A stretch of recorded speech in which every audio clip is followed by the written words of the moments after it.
के वजह से हम कश्मीर के लाल चौक में तिरंगा फहराने की हिम्मत कर सकते हैं और 370 कलम हटाने का काम मोदी जी ने किया है। हमारे अमित भाई ने मोदी जी के नेतृत्व में किया। कोई लोग बोल रहे थे कश्मीर जलेगा, बम फूटेंगे, पत्थरबाजी होगी, हुआ क्या कुछ? ये मोदी जी की जो ताकत है, पाकिस्तान पहले जैसे हिम्मत नहीं करता अभी। पहले पाकिस्तान बम फोड़ता था, दहशतवादी बम फोड़ते थे, तब हमारे प्रधानमंत्री जाते थे इन्हों में, वो कमेटी में जाके बोलते अरे उनको समझाओ, वो देखो ऐसे कर रहे, ये मजबूरी दिखा रहे थे। अभी हमारा भारत मजबूर नहीं, हमारा भारत मजबूत है। हमारे प्रधानमंत्री जी के नेतृत्व में भारत मजबूत है। अभी प्रधानमंत्री बोलते हैं पाकिस्तान ने आंख उठाकर देखे तो घर में घुसकर मारेंगे, ये मोदी जी कहते हैं।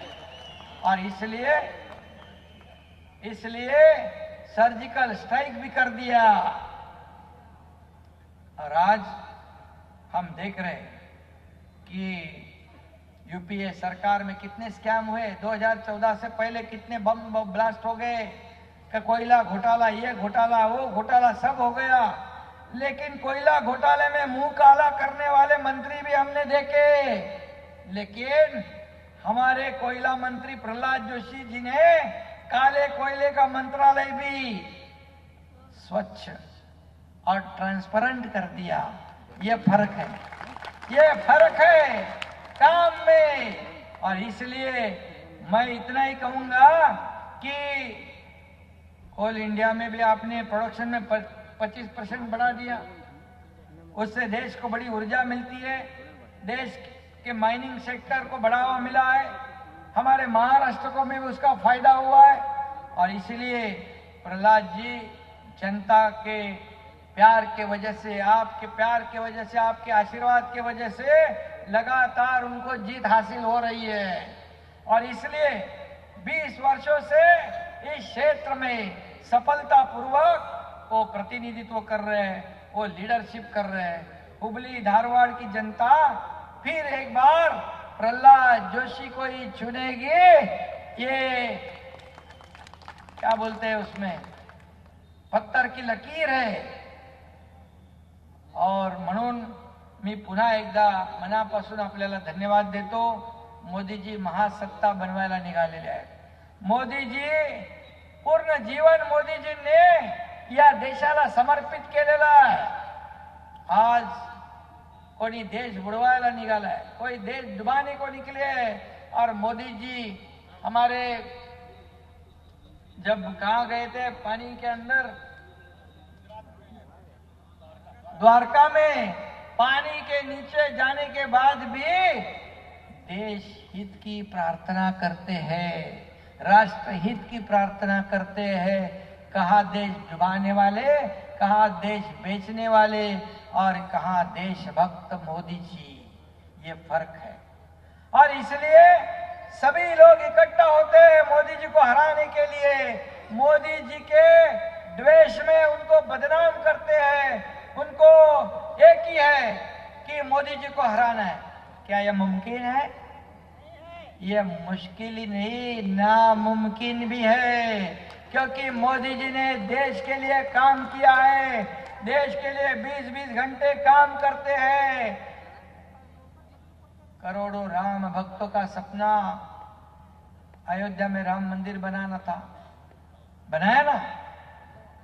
तो ये चुनाव जो है, ये चुनाव सिर्फ प्रहलाद जोशी जी का नहीं है, ये सिर्फ धारवाड़ चुनाव क्षेत्र का नहीं है।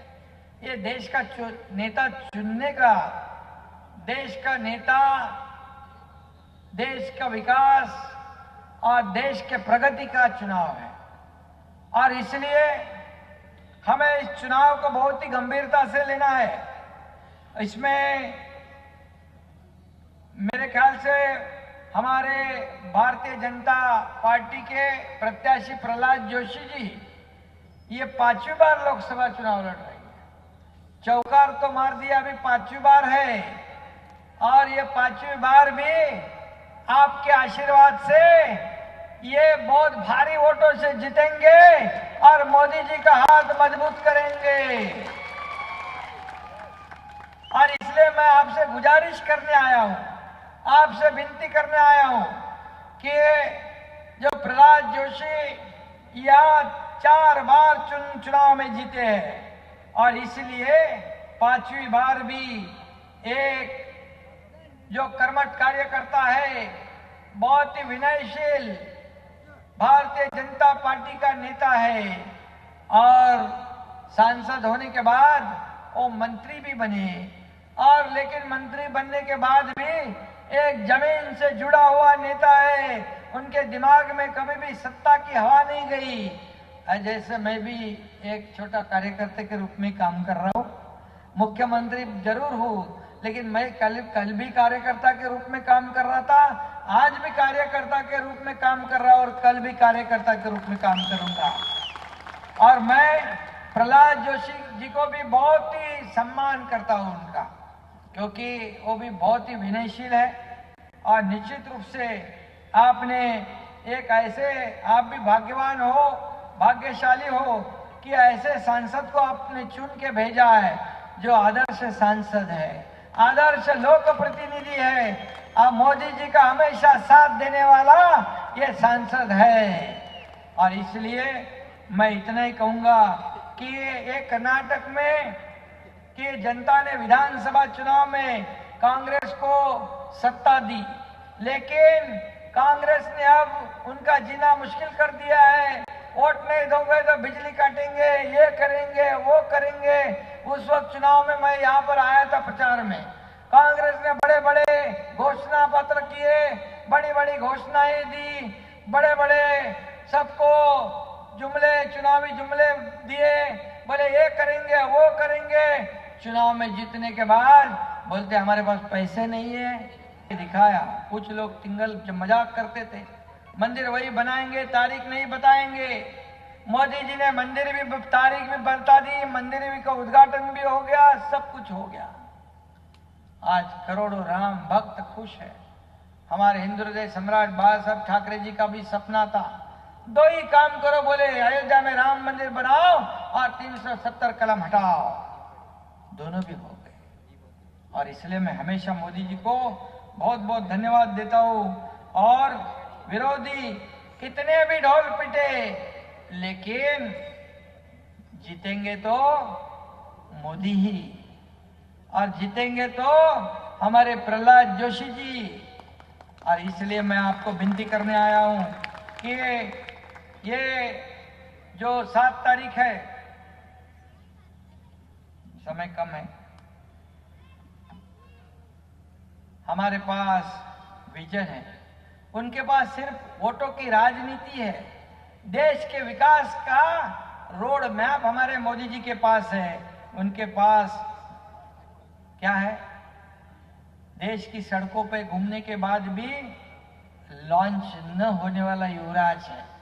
मोदी जी ने तो इसरो के माध्यम से चांद्रयान का लॉन्चिंग कर दिया, लेकिन कांग्रेस इनकी लॉन्चिंग नहीं कर पाई। बार बार लॉन्च हो गया, अभी वो क्या हो गया है, क्या बोलते हैं उसको, कौन मुझे अभी कोई बता रहा था कि पप्पू फेल हो गया। कितने बार फेल हो गया और कितनी बार होगा। और इसलिए ये मैं इतना ही विनती करूंगा।